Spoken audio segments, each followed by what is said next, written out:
Halo rekan-rekan belajar, kembali lagi di channel Belajar Bersama.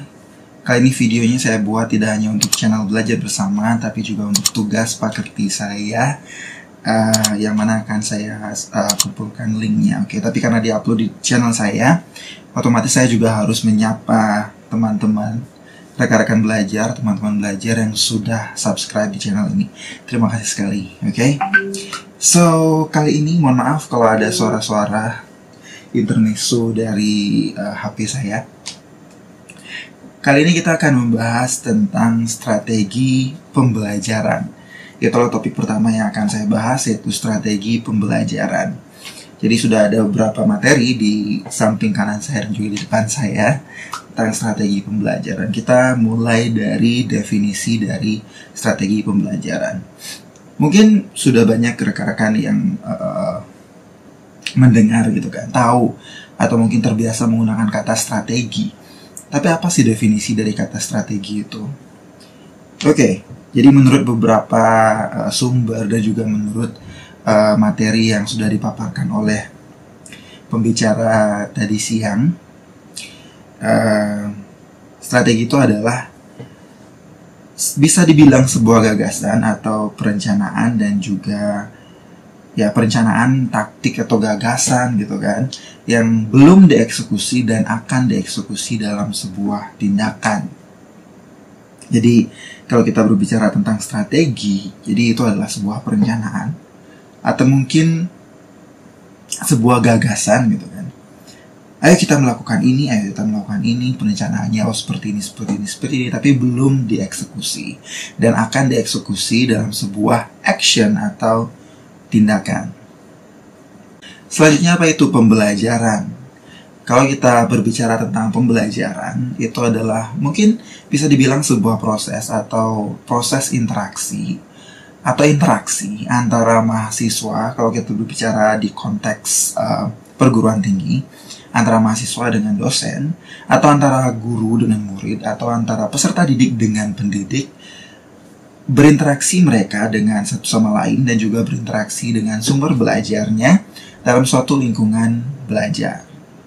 Jadi dalam suatu kelas, misalnya classroom atau di sekolah, itulah lingkungan belajar di mana mereka berinteraksi, berdiskusi, ya kan, berbagi pengalaman atau mungkin saling memotivasi bisa jadi, karena di sini tidak hanya kita berbicara tentang guru mengajar siswa dan siswa hanya mendengarkan, tidak, tapi lebih pada suatu keadaan di mana adanya interaksi. Jadi dua arah, komunikasi dua arah. Oke, tidak hanya satu arah saja, tapi dua arah.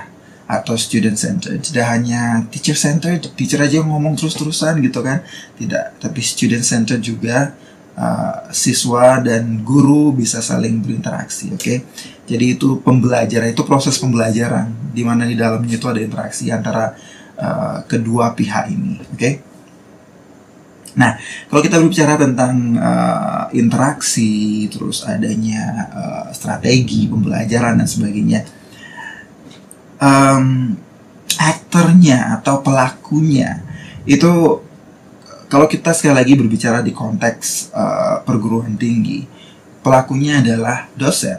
Nah, banyak nih, maksudnya semua orang pasti tahu dosen gitu. Pokoknya dosen, ngajar di kampus, dosen gitu. Apa sih dosen itu sebenarnya? Dosen itu sebenarnya ya pendidik juga ya, sama seperti guru, pendidik juga, cuman di tataran pendidikan tinggi, jadi di kampus, di universitas ya kan. Jadi dosen. Oke, nah dosen ini juga sering disebut ilmuwan karena tingkat ilmunya yang sudah di taraf yang tinggi, seperti di S3 atau ya seperti di doktoral, magister, atau mungkin sudah ada yang profesor seperti itu.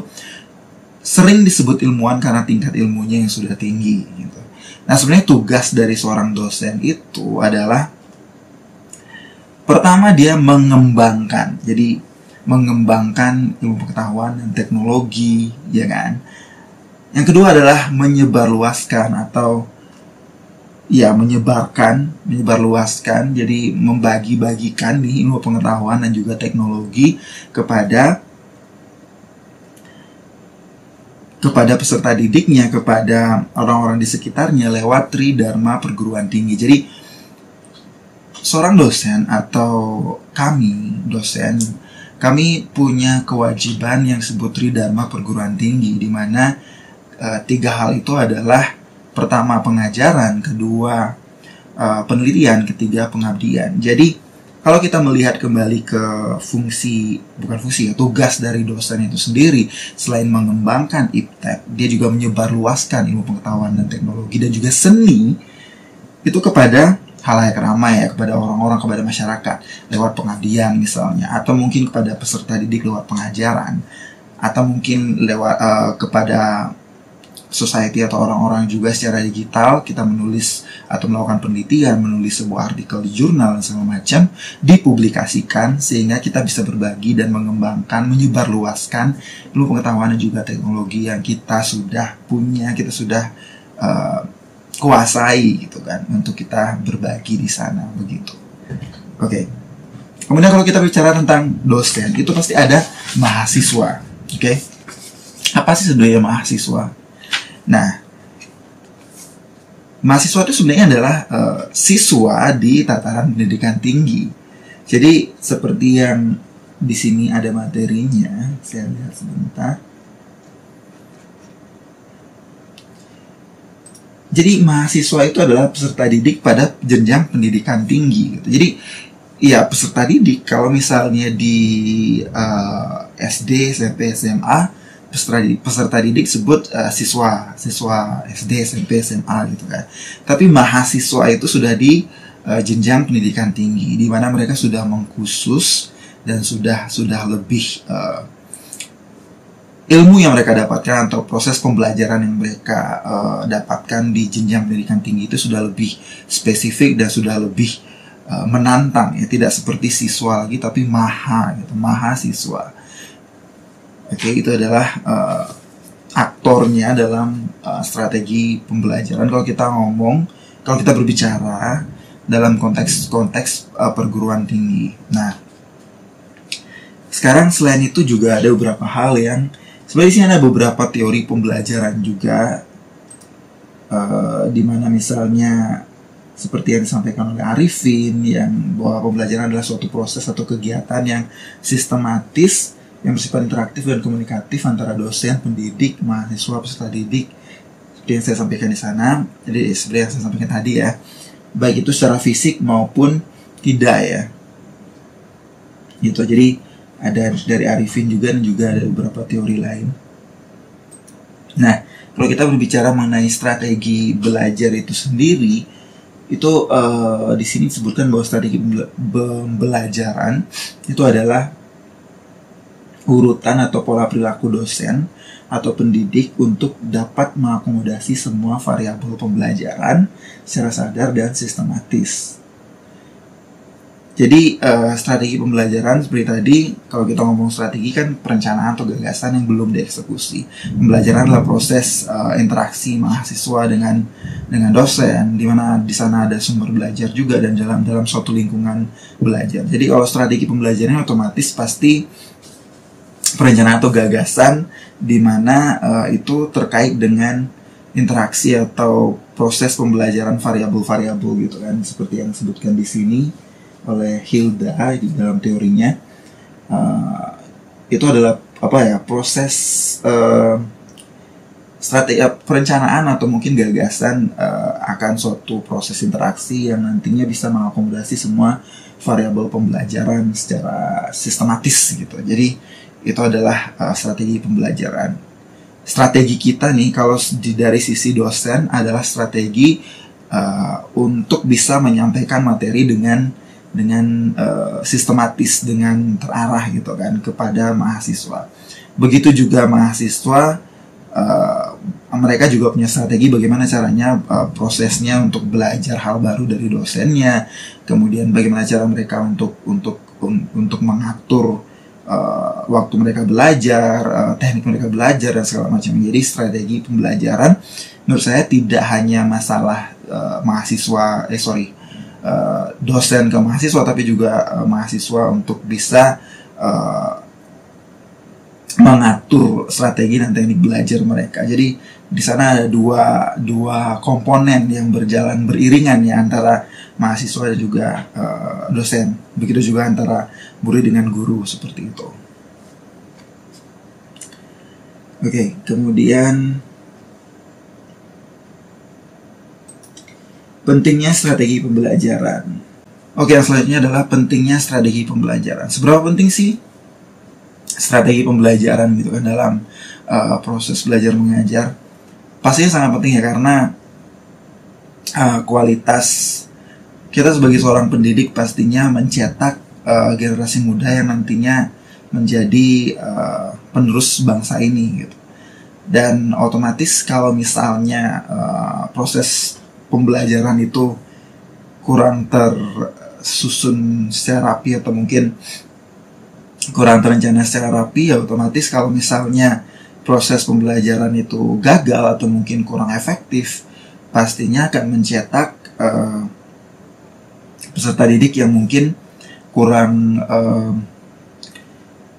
dalam tanda kutip kurang berkualitas juga. Jadi otomatis itu akan menurunkan kualitas dari sumber daya manusia, dan otomatis pasti akan menurunkan kualitas dari penerus bangsa dan bangsa itu sendiri. Jadi kalau dibilang pentingnya sangat penting gitu, karena pendidik di sini, dosen ataupun guru, benar-benar mencetak generasi muda untuk bisa menjadi penerus bangsa ini. Nah, kalau kita udah bicara mengenai macam-macam strategi pembelajaran, itu ada satu adalah strategi pembelajaran inquiry. Inquiry di sini adalah menekankan pada bagaimana mahasiswa itu bisa berpikir secara kritis dan menemukan menemukan suatu jawaban dari suatu permasalahan. Biasanya menemukan sendiri ya, tanpa harus di spoon feed, tanpa harus disuapi oleh dosennya gitu. Jadi dalam hal ini dosen akan mencoba untuk mengundang mahasiswa bertanya jawab dan mencoba untuk membuat mereka berpikir secara kritis untuk bisa menemukan jawaban itu by themselves gitu. Bisa menemukan jawaban itu sendiri sehingga itu lebih melekat di mereka. Kemudian ada strategi pembelajaran ekspositoris. Nah, di sini masih spoon feeding, di mana dosen menyuapi materi itu kepada mahasiswa. Jadi sistem pembelajaran ekspositoris. Jadi di-expose materinya dan langsung diberikan kepada siswa. Ini kebalikan dari strategi pembelajaran inquiry ya, di mana mahasiswa atau siswa itu mencari dan menemukan jawaban dari sebuah permasalahan. Dengan di sana dosen atau guru menjadi fasilitator untuk bisa mengundang critical thinking mereka untuk menemukan jawaban dari sebuah permasalahan. Tapi kalau di ekspositoris itu benar-benar diberikan secara sistematis dan dipresentasikan secara sistematis, sehingga siswa hanya tinggal duduk, mendengarkan dan mencatat dengan seksama gitu. Kemudian ada strategi pembelajaran berbasis masalah. Nah, di sini bisa dibilang untuk melatih pemikiran mereka juga, tapi yang ditonjolkan adalah bagaimana kita bisa memecahkan atau mereka bisa memecahkan sebuah masalah. Jadi masalah itu benar-benar menjadi sebuah alat untuk mereka bisa mencari dan belajar sesuatu dari sana, seperti itu. Jadi strategi pembelajaran berbasis masalah. Kemudian ada strategi pembelajaran kooperatif, di mana di sini ditonjolkan atau difokuskan pada pembentukan kelompok ya. Jadi mahasiswa itu dilatih untuk bisa memecahkan masalah atau mencari atau belajar bersama dalam sebuah kelompok, baik itu kelompok kecil. Tapi biasanya itu dalam kelompok-kelompok kecil disajikan sebuah masalah dan mereka belajar untuk memecahkan masalah itu bersama. Kemudian ada strategi pembelajaran meningkatkan kemampuan berpikir. Nah, di sini benar-benar melatih critical thinking ya dari mahasiswa. Seperti inquiry, dia juga berfokus pada melatih kemampuan berpikir dari mahasiswa ataupun siswa. Jadi pada dasarnya motivasi itu adalah salah satu hal yang penting dalam strategi pembelajaran juga ya. Karena bagaimanapun strategi atau planning atau mungkin gagasan yang ingin kita terapkan dalam situasi kelas atau dalam konteks kelas, kalau misalnya peserta didik kita atau mungkin siswa kita atau mahasiswa kita kurang termotivasi untuk datang dan belajar, itu semua mungkin tidak akan ada gunanya. Oleh karena itu, motivasi itu penting adanya, karena motivasi itu adalah penggerak yang membuat siswa atau mahasiswa itu datang dan benar-benar bisa mengikuti, benar-benar bisa berkolaborasi, benar-benar bisa berinteraksi dengan sangat efektif di dalam kelas, seperti itu. Oke, sekian pembahasan tentang strategi pembelajaran dan juga motivasi kali ini. Kalau misalnya masih ada tambahan segala macam yang belum sempat saya sampaikan, bisa ditulis di kolom komentar di bawah. Dan ya, jangan lupa juga di like, di share, biar lebih banyak yang bisa belajar dari kita. Kemudian di subscribe juga channel Belajar Bersama. Terima kasih karena sudah mendengarkan, dan terima kasih sudah menjadi teman belajar bersama. Sampai jumpa di video selanjutnya. See you.